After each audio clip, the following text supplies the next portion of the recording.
even with all of the movies and the Oscar and the other awards, 2016, you dropped your 11th album. Yeah. And what, literally when I saw the title, I said, I gotta ask him this question. You called it Black America Again. Yeah. What does that mean, again? Well, it started with a thought like Sandra Bland, a friend of mine had a song about Sandra Bland, and as she was singing it, I was thinking about Sandra Bland's family and like how we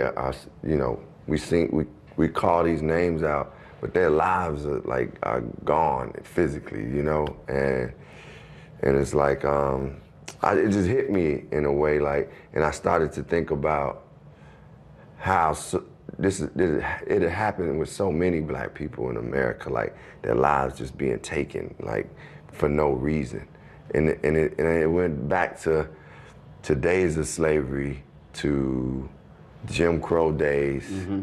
to just modern days of people names we don't know who've just been either shot by police, killed, accused of something because they're Black, So I was like, that thought came and I started writing the song, the title Black America Again, because it was a repeated cycle. I read a number of different pieces and they said on this album, you were defiant, you were angry, you were fiery. Yeah.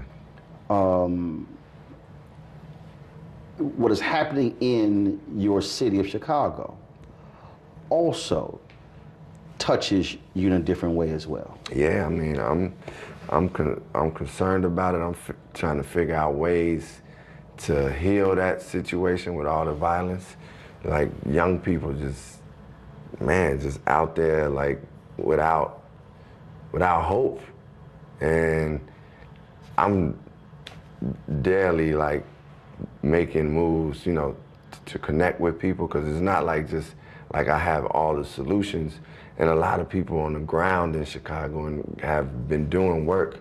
So I'm like literally like, as we speak, like connecting with people and saying, what can we do now? When Trump said, I'm gonna send the feds in, and when other people are talking, Reverend Jackson talks about this, he says, look, don't have a law enforcement conversation.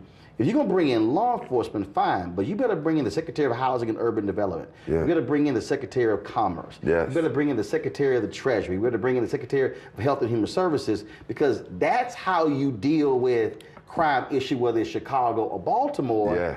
It's all aspects of somebody's life. All aspects of the social sphere, point blank, like from that economic development perspective to mental health. Like that's something we don't like talk about, that, man, if you're 11 years old and you seen your buddy get killed, or you had an older brother, or you like hearing gunshots or your mom has been on drugs. That is traumatic. When people come back from war, they should have like some type of mental support. People in Chicago and these areas, like you said, whether it's Baltimore, like we need mental support, like health. That's part of healthcare to me. Like instead of being like, okay, I'm gonna build these prisons, instead of like putting money into the prison system, then man, why don't we just put some money into helping out and developing like some mental care for people in the city. What is unique about your city, we're dealing with decades of mistrust. Yeah. And we're not dealing with a police department and its culture that has always been about love and respect. We can go back to Fred Hampton, Mark Clark, and take the thing all the way up to John Burge. Yeah. Then of course all the cops who were hiding evidence in Laquan McDonald. Yeah, if that video does not come out, that officer is still on the job. Yeah. I mean, look, anybody to generalize and say all police are bad it just doesn't make sense. There's no all in life, like all black people are this, all Latino, no. But Chicago has the history with the police. For the people to trust them, it's like any relationship, you gotta rebuild the trust, and we can go through each decades. It's two-way. What is your challenge to Black America? To Black America, my challenge is, I would say my first challenge is to remember God is on our side, right? So, like, to instill spirituality into all our movement. I would say, remember that, you know, love gonna prevail over everything.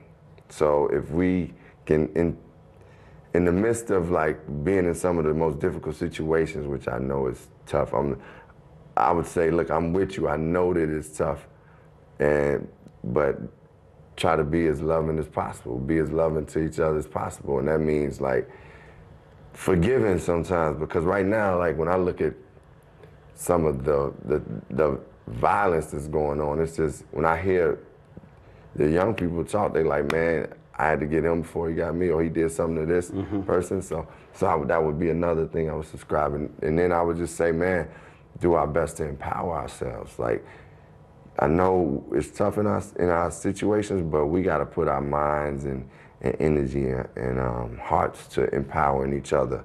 And I would say, and I'm saying that to the Black America, I'm saying it to me too, like saying I got to live up to that also.